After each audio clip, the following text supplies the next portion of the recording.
Eso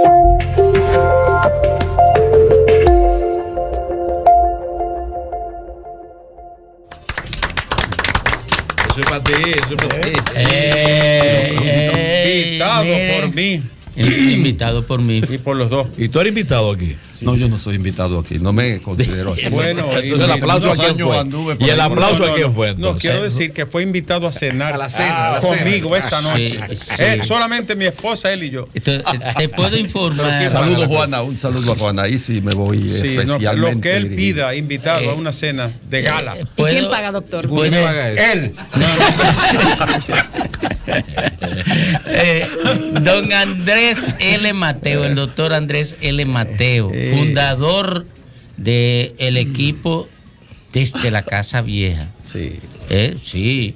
A pesar de el jefe Fafa, de Ricardo Nieves. A pesar de Fafa, que no lo quería en principio. No, Fafa no lo quería. Nunca lo quería, hizo. ¿no? Él lo tuvo que aceptar a la mala. Sí, no, que va a hablar de filosofía. Digo, estate quieto. Así.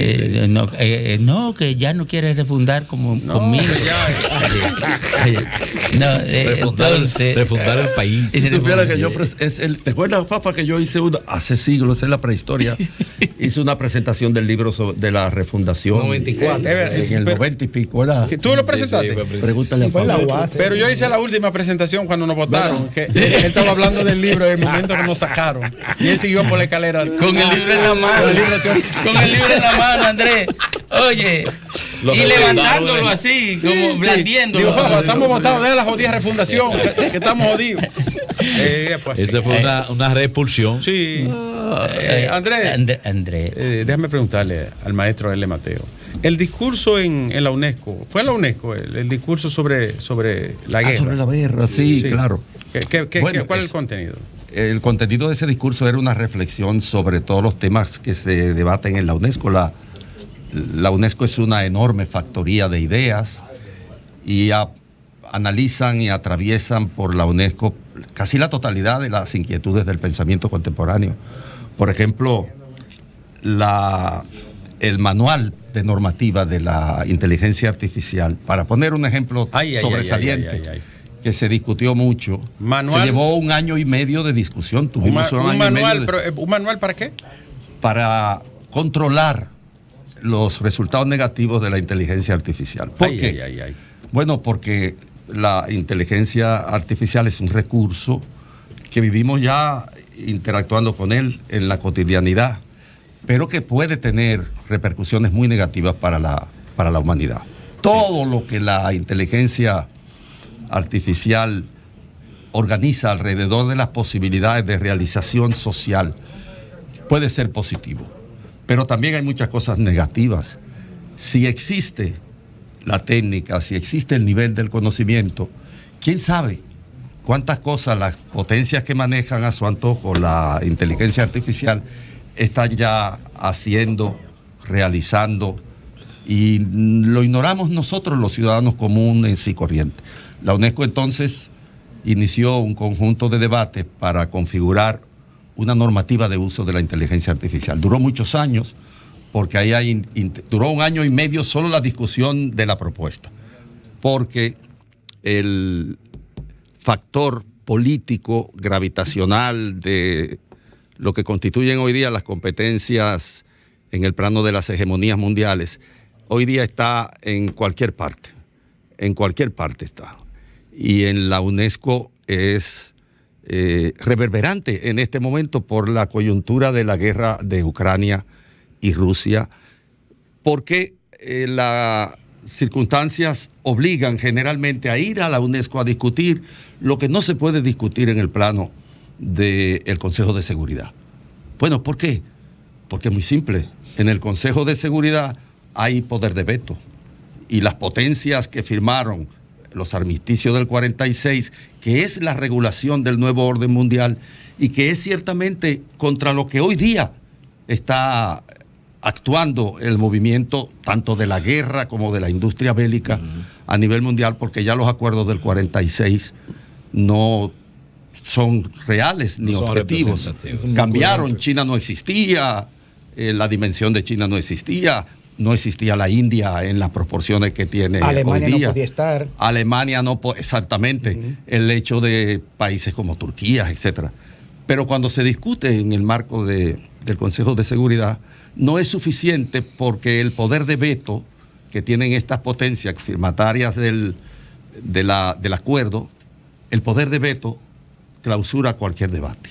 Entonces el tema de la paz nunca aparece en el plano del Consejo de Seguridad y se van las discusiones hacia un ámbito que no es vinculante, como el de la OEA, porque las resoluciones de la UNESCO no son vinculantes y entonces la UNESCO se ha convertido un poco en ese areópago de discusión en el que se debaten todas estas tendencias, estas cosas. Y junto a muchas otras, como es lógico, porque el mandato de la UNESCO en la organización mundial es muy variado. Es decir, la UNESCO tiene que ver con muchas cosas al mismo tiempo y tiene una enorme cantidad de especialistas de todas las nacionalidades allí interactuando en esos dos gigantescos edificios que están en el centro de París. Bueno, pues por eso la UNESCO hoy día tiene muchas responsabilidades. Y hablaba al principio de la normativa sobre el uso de la inteligencia artificial, porque es un esfuerzo de morigerar un poder que se le puede ir de las manos a la humanidad y convertirse en algo contrario a los fines de la humanidad en sentido general. Andrés, ahora mismo se está debatiendo en el ámbito de los filósofos de estos tiempos el ejercicio del poder a través de el manejo de la tecnología de la información, apoyado en los conocimientos neurocientíficos que se han ido construyendo ahora. Y se entiende como un proceso invasivo que está totalmente al margen de la voluntad del individuo. ¿Hacia dónde van, digamos, las reflexiones en ese aerópago de la UNESCO, orientado a situar esto en un horizonte ético que controle ese proceso invasivo que trastorna toda la voluntad del individuo, por lo menos la consciente? ¿No? Y la condiciona. ¿Qué ocurre? Quizás el autor que más luz ha arrojado sobre esa realidad tan fluida es Byung-Chul Han. Y no por las estrategias de publicidad que ha logrado en materia de pensamiento filosófico, sino porque en realidad él ha enfocado de manera muy proactiva el peso específico que tiene en el mundo de hoy la comunicación. Es decir, Hall establece que el mundo de hoy es un mundo difícil porque está fundado en un referente categorial muy voluble, que es la información. Y la información puede ser una cosa ahora y otra cosa ahorita. Pero por otra parte, un celular, este aparato, no es solo una fuente de información, es también un infórmata. Lo dice Byung-Chul Han y lo dice Bowen. Es un infórmata. ¿Qué quiere decir? Que no solo te da información sobre lo que está ocurriendo, sino que condiciona tus propias acciones. Si tú pides por ahí pizza con peperones 2 veces en una semana, a la semana siguiente te está mandando un montón de un bombardeo. Pizza por todos los lados. Pizza con peperones te sale por todos los lados porque hay un algoritmo que codifica y va codificando todos tus Él deseos. sabe hasta la hora que tú lo ves. Correcto, a la hora que tú lo ves. Y obviamente, de ser un mecanismo de información, un celular, un aparato de esto, se convierte en un mecanismo que tiene capacidad de control de tus voluntades, de manera subrepticia. Tú no lo adviertes. Qué sé yo, hoy mismo, por ejemplo, yo estaba hablando por teléfono al lado del televisor y de pronto no sé a qué le di y cuando vine a ver estaba copiando, transcribiendo. Todo lo que el noticiero del televisor decía me lo estaba transcribiendo aquí, sin yo decirle nada ni nada de eso. Yo tenía una ruta, por ejemplo, cuando yo trabajaba en SIN, en la mañana, y salía de mi casa y me iba tempranito a SIN a leer los periódicos, a informarme y a preparar todo lo que íbamos a tratar en el noticiero y en el debate del despertador. Bueno, después que yo salía de ahí me iba a la universidad, donde yo era decano y trabajaba durante el día. Esa era mi rutina. Si yo rompía esa rutina, este aparato me decía, bueno, usted hoy no está donde usted estaba. Y yo decía, ¿y a ti qué te importa?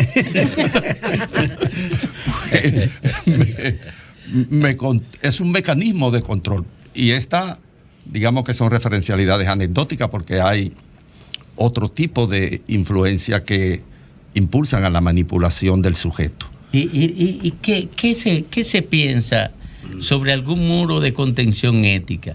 Porque digamos que eso destruye un elemento esencial del liberalismo que heredamos del siglo pasado, claro, que es la autonomía del individuo, la capacidad de decidir. Y muchas cosas antes estuvieron ocultas en la práctica cotidiana. Por ejemplo, tú tomabas refresco rojo y te decían, ¿y por qué tú tomas refresco rojo? Porque me gusta. Pero no, la espontaneidad también se condiciona. El algoritmo lo que hace es eso, condicionar la espontaneidad. Nada, vivimos en una sociedad que quizá recupera algunas de las predicciones sobre el mundo hipercontrolado que están implícitas en los pensadores de finales del siglo XIX o en los propios pensadores de la posguerra del 45, ese periodo tan angustioso que se llamó la ascensión de los peligros y que la gente veía venir la catástrofe a nivel mundial, pero no tenía un mecanismo para detenerla. Vuelvo a lo de la inteligencia artificial.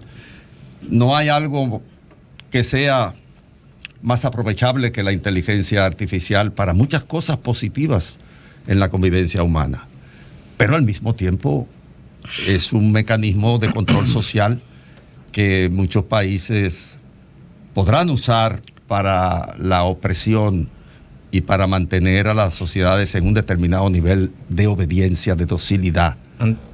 Andrés, pero cuando se configuró después de la guerra del siglo pasado el tema del gran hermano, por decirlo de alguna forma, se pensaba que todo el control informativo iba a ser usufructuado y aprovechado por el Estado, que mal que bien, un ente político con cierta ideología y vocación.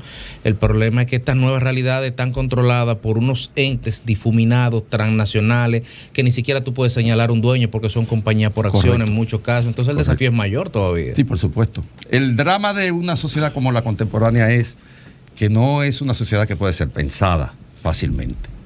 El capitalismo, por ejemplo.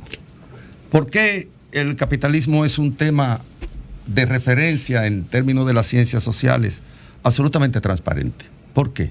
Bueno, porque un señor que se llamó Carlos Marx y con el cual podemos tener un montón de diferencias en el mundo de hoy, cuando leyó el famoso informe sobre el trabajo infantil en la industria particularmente inglesa en Londres, se quedó espantado y entonces se sentó en la Biblioteca Nacional Inglesa y comenzó a elaborar la documentación para producir un pensamiento de lo que estaba ocurriendo. ¿Qué estaba ocurriendo en la sociedad de Carlos Marx cuando él se sentó con el informe sobre el trabajo infantil en una biblioteca inglesa?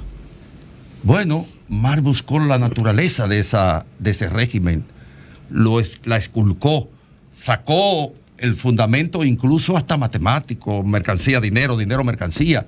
Fundamentó lo que es la naturaleza del capitalismo. El capitalismo busca la reproducción del capital de manera infinita. Y mientras más rápida sea la reproducción del capital, más beneficio tiene el capitalista. Es muy explícita la ecuación de una sociedad que reemplazaba un modelo de producción bastante atomizado, como el de la Edad Media, que todos sabemos esa estratificación general que tenía. Pero Marx estudió el capitalismo. y nos dio una sociedad pensada. La sociedad capitalista es una sociedad pensada. Es una sociedad que todos conocemos, que todos sabemos cómo funciona, que es exitosa, y todos sabemos cómo funciona el capitalismo. Yo tengo un capital aquí y tú tienes una empresa y yo lo invierto, y yo lo que aspiro es que si yo metí 40, sacar 60 o sacar 70. Hay una relación allí que Mar explica también con lo que eran los algoritmos de la época, que eran aquellas formulaciones que después Engels, en la publicación final de los 5 tomos, los 2 últimos, todos sabemos que lo hizo Engels, perfila, define, depura, y que nos dan el resultado de entender el mecanismo de la sociedad capitalista. Pero el mecanismo actual de la sociedad actual es complejo. Su fundamento es la datagrafía, como dice Jung-Chul Han, el dato, la información. Y como tal, lo que tú dices es cierto. Dice que no hay categoría pensante para abordarlo, y no hay una sola idea que pueda explicarlo, ¿no? Muy difícil. Una cosa, maestro Andrés L. Mateo. Yo tuve la oportunidad de conocer en Israel a Yuval Harari y conversar con él en un encuentro. ¿Y conociste al novio de él? También. No estaba presente. No, se llama Juan. Su esposo. Su esposo español, ¿verdad? Español, pero además un elegante. Así tiene buen son esposos hace ya mucho tiempo. Son esposos. Yo lo conocí también. Tel Aviv es la capital del mundo gay. Miren. Tel Aviv se llama. Sí. ¿Tel Aviv? Yo conversaba con él a propósito. Una mala palabra en el pueblo de Dios. Tel Aviv. Sí. ¿Tú sabes lo que es? No, eso hay que arreglarlo. Había un grupo de periodistas y comunicadores de toda Latinoamérica. No es así, Diurka. Y estaba publicado la obra de Breve Historia del Mañana. Breve Historia del Entonces, yo le hice una pregunta a él que se la quiero reiterar a usted. Él es nuevo aquí en este programa. Sobre él es nuevo, sí. Sobre la inteligencia artificial y la robótica del futuro, en cuanto a que si podría irse construyendo de una forma algorítmica, basado en una categoría de la ética y la moral, una moral robótica del futuro. Bueno, ya hay un libro, mijo, déjame adelantármele, Andrés. Sí. José Ignacio Latorre tiene un libro que se llama Ética para Máquina. La ética para máquina. Él es físico cuántico y filósofo. No, y hay 2 libros más. Sí, todo eso se ha pensado. Pero es el proceso inverso, que yo me pregunto, si la propia robótica en su propia construcción algorítmica podría en un momento determinado ella misma generar categorías ético-morales frente a los humanos. No, ese tipo, digamos, de procedimiento para construir normativas de la robótica es atribuible a la condición humana. O sea, el robot hace lo que el humano planifica, diseña, perfecciona. Coño, Domingo, este hombre aprendido en Francia. Diablo, se ha vuelto un león. Se ha vuelto un león en la UNESCO esa. Coño. Lo que tiene de reto la humanidad es producir un tipo de ciencia que sea mucho más cercana a la condición humana. Pero hay que hacer ciencia, incluso en los países subdesarrollados. Por ejemplo. Cuando dice hay que hacer ciencia, Andrés, eso es pesado. No, es que hay que hacer ciencia ya. La República Dominicana tiene que invertir en hacer ciencia. Investigar. Cualquiera que sea la dimensión de esa inversión. Porque si algo dejó como lección la pandemia, es que los países que no hicieron ciencia tuvieron que acceder a la cura del COVID-19 de último. Y además en rogativa, casi en rogativa, porque la batería de las vacunas, generada por un proceso complejo, la gente siempre dice cuando habla ahora del COVID y hablamos de la vacuna, que esa vacuna fue apresurada. Pero desde el SARS-2 se estaba trabajando en una vacuna y están los estudios de la doctora Karikov, que duró 16 años. 30 años, lo de RN. Exacto. Es decir, hay un verdadero vademecum de propuestas en relación que provenían de la ciencia. Pero los países que no tenían ciencia como tal tuvieron que hacer cola para esperar la vacuna. O pagar muy cara las vacunas. Muy cara después. Entonces hay que hacer ciencia. A pesar del miedo que hay al uso malsano de la inteligencia artificial, Hoy día ningún país, por pobre que sea, se puede escapar del estigma, del axioma de hacer ciencia, sea como sea. El mejor ejemplo es Cuba, a pesar de todo, a pesar de todas las limitaciones y la realidad que hay. Cuba, sus 3 propuestas vacunales, al final resolvieron el problema en su población, como sucedió con el dengue hemorrágico, sí, que fue la propia ciencia cubana la que le dio una respuesta. ¿Y la meningocosemia? Es claro, ¿también? ¿Pero por qué? Porque Cuba tiene el Instituto de Ingeniería Genética desde hace ya 20 años. Tiene varios institutos. Sí, pero particularmente el de Ingeniería Genética. Hay un saber acumulado. Inversión en ciencia. Exacto, hay inversión en ciencia. Y en educación. Entonces hay que hacer inversión en ciencia. La UNESCO creó el programa que se llama Ciencia Abierta y se hizo una publicación. Por cierto, yo hablé en esa publicación.